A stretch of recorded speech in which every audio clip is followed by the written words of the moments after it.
Hi. ഇന്ന് ഞാൻ വരയ്ക്കാൻ പോകുന്നത് നമ്മുടെ ഈ ഒരു പഴയ മോഡൽ വീടും ഈ താമരപ്പാടവും ഈ പോത്തുകളും ഒക്കെ ഒരു സീനാണ്. എല്ലാം കൂടി ഉൾക്കൊള്ളിച്ചിട്ടുള്ള ഈ ഒരു വ്യൂ ആണ് ഇന്ന് വരയ്ക്കാൻ പോകുന്നത്. അപ്പോൾ സംഭവങ്ങളൊക്കെ സെറ്റാണ്, വരയ്ക്കാനുള്ള കാര്യങ്ങളൊക്കെ സെറ്റാണ്. ഇതിൻ്റെ പാലറ്റാണ് ഇപ്പോൾ കണ്ടിന്യൂസ് ആയിട്ട് യൂസ് ചെയ്തുകൊണ്ട് വാഷിംഗ് ഒന്നും നടത്തിയിട്ടില്ല. 2 പാലറ്റ്സ് ഉണ്ട് ഞാൻ യൂസ് ചെയ്യുന്നത്. പിന്നെ ഇത്ര എൻ്റെ ബ്രഷുകളാണ്. ഇത് ചിത്രപാതിൻ്റെ ഹാൻഡ് മെയ്ഡ് പേപ്പറാണ്.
നിങ്ങളിവിടെ സ്ഥലം പറഞ്ഞു? ഇവിടെ തന്നെ വർക്കല അല്ലേ? ഞാനിങ്ങനെ വരച്ചോണ്ടിരുന്നപ്പോൾ ഇവർ താമരപ്പാടമൊക്കെ കാണാൻ വേണ്ടി വന്നതാണ്. ഇവിടെ ഉള്ളവർ തന്നെയാണ്. ഇവർ ഇവിടെയൊക്കെ എക്സ്പ്ലോർ ചെയ്ത് ഇങ്ങനെ ഇടയ്ക്കൊക്കെ വന്നിരിക്കും. ഞാൻ ഇന്നലെ വന്നപ്പോൾ കണ്ട സ്ഥലമാണ്. അങ്ങനെയാണ് ഇവിടെ വരയ്ക്കാൻ വേണ്ടിയിട്ട് വന്നത്.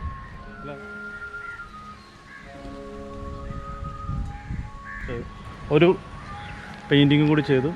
ഒരു അടിപൊളി റിസോർട്ടാണ്. അതിൻ്റെ ബാക്കിൽ ഇതുപോലെ ഒരു താമരപ്പാടമുണ്ട്. നല്ലൊരു മനോഹരമായിട്ടുള്ള ഒരു രസമുള്ള ദിവസമായിരുന്നു.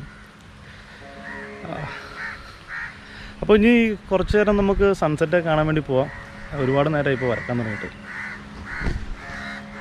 അപ്പോൾ ഇനി പതുക്കെ നമുക്ക് ബീച്ചിലേക്ക് പോവാം.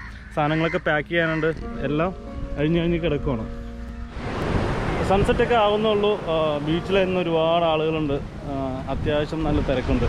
എന്നുവെച്ചാൽ ഇവിടെയുള്ള ലോക്കൽ ടൂറിസ്റ്റുകളാണ് എല്ലാം. തിരുവനന്തപുരം, കൊല്ലത്തിനടുത്തുള്ള സ്ഥലങ്ങളിൽ നിന്ന് വരുന്ന ടൂറിസ്റ്റുകളാണ്.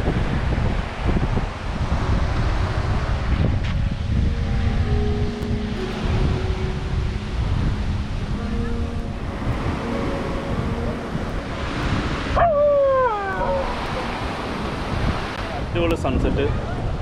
എപ്പോഴും എവിടെ ചെന്നാലും ഒരു ഡോഗ് ഉണ്ടാകും കൂട്ടത്തിൽ.